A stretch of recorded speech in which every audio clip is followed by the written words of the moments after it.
درنو لیدونکو په سلامونو مو هرکلی کوم. د طالبانو د حقاني ډلې یو لوړپوړی غړی انس حقاني په افغانستان کې د ناورین تر کچې په افغانستان کې د بېوزلۍ او لوږې سکالو بېځایه ډنډوره ګڼي. هغه BBC ټلویزیون ته د مرکې پر مهال ویلي چې روزي ورکوونکی لوی سختان دی او د په ژوند کې کله هم نه دی لیدلی چې څوک د لوږې له کبله مړ شوی وي. انس حقاني دا هم وویل چې لوی څښتن وګړي ته روزي په هر ډول رسوي، ان په وښو خوړلو یې ژوند ساتي. انس حقاني دا مرکه له یوې انګلیسي ژبې خبریالې سره کړې، خو حقاني په پښتو ژبه خبرې کړي دي. دا مرکه BBC فارسي ټلویزیون هم ژباړلې او خپره کړې، خو هغه غونډله نه ده ژباړلې چې انس حقاني پکې په وښو خوړلو هم د لوی څښتن لخوا د وګړو د ژوندي ساتلو خبره کوي.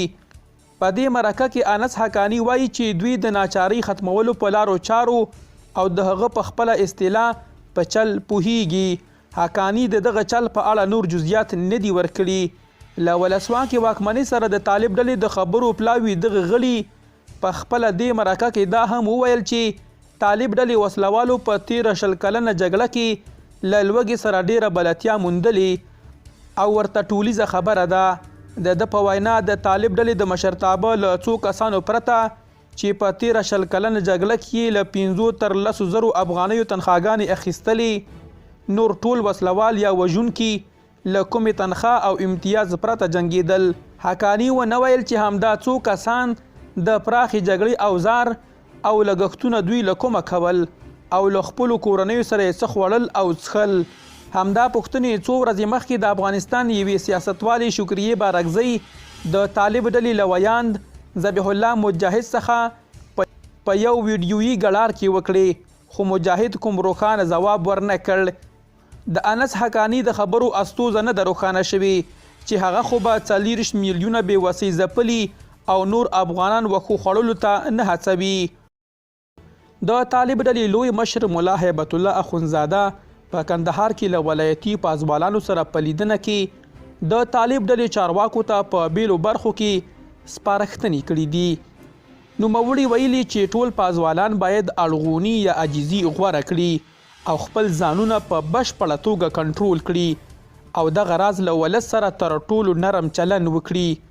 هغه دغه راز پوځي چارواکو ته په وینا کې ویلي چې پوځي څانګې باید خپل وسلوال په ښه خوی سنبال کړي ترڅو له ولس سره ښه سلوک وکړي.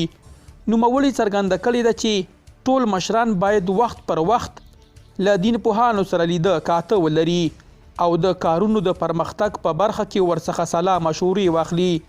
هیبت الله ټینګار کړی دی چې اسلام هیواد او ولس ته د کار کولو لپاره غوره واره برابره شوې ده او ټول پازوالان دې په ټول توان سره د هیواد د ښېرازۍ او ودانۍ لپاره هلې ځلې وکړي.